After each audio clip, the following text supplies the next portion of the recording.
when you were released by Norwich, you're in a different stage of your life, of course. Was it easier for you when you already had that experience of, as a teenager, being released by Ipswich and presumably feeling like your world had caved in, and then going on to join Grimsby and doing what you did?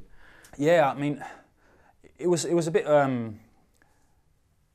weird, really. I mean, it would be easy for me to sit here now and say I was looking to leave anyway from Norwich, because obviously I only had the year option, which would have been an option, and realistically probably would have gone either way.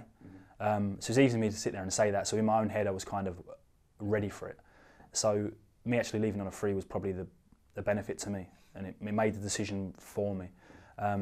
I did love my time there, do you know what I mean? And I'll be back there when I sort of retire and stuff as well. But the experience I had, obviously, when I was younger, it's maybe a little bit different, but sort of going in, it's the same sort of thing, really. You know, you go into a meeting one day, and there was probably a chance where I'd say, like, you never really thought that I would get released at the time.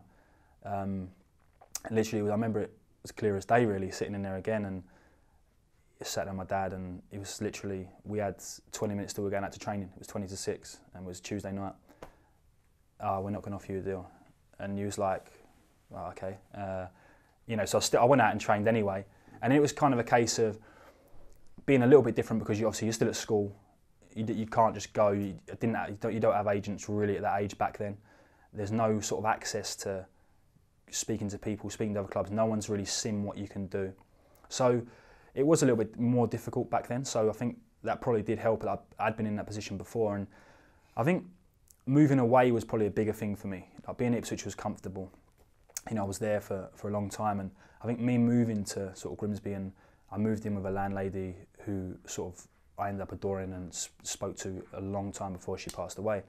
And I think that sort of stood me in better stead than the actual sort of thing of me being released. And I think it made me grow up when I was sort of 15, 16, 17. I lived there on my own for sort of 2 years. I see my dad used to come down, but it was difficult for me to get home because of the distance that it was, and the training and the games that we did have. And I think within them years, sort of the things that I went through there and how I lived, and I think that was sort of the main sort of catalyst for me sort of growing up and realising what it was all about.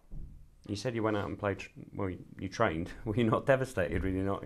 Yeah, but at the time it was what it was, you know. There was other people in the same situation, really, and everyone knew I was in that meeting. Like, you know, there was meetings throughout that time, and you know, it's that one when you come out, what do you do? Like, do you pick your bag up and walk off, or do you go out there? And because I've played with these kids since I was, you know, 9, 10, and they understand. They kind of knew. They kind of know what's going on. They know you're in the meeting, and you come out, you go out to training. I had it go. I've been released. They're like, and there's always that, you know, oh, shock, and they don't know what to say, which is normal. But as I said, it's something that you sort of have to get on with. I was there. I drove 2 hours to go to training. Do you know what I mean? So I don't think my dad would have been too happy if I just said, let's go home. But yeah, I think it was hard. You know what I mean? I still trained a few times after that as well, because at the same time you still got to keep fit to be ready for when you do go to these sort of places and get a trial and stuff. And that's just how it was. Yeah. Are you pleased though, and proud in a way that you've had 2, I'd say, pretty major setbacks, and you sat here today,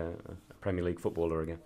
Yeah, definitely. I mean, as I said, for me, from sort of being 15, 16, there's been a lot of that as well. I mean, not in terms of being released and stuff, but there's been a lot of things happen sort of week to week, month to month in football clubs within that you're always, I've never been the one, from when I left probably Peterborough really, I've never been the one where they're like, oh he needs to, he's this, he's that. I've always been kind of that middle of the road, you know, and that's just something you deal with, do you know what I mean? People write you off all the time, and that's the job we're in, really.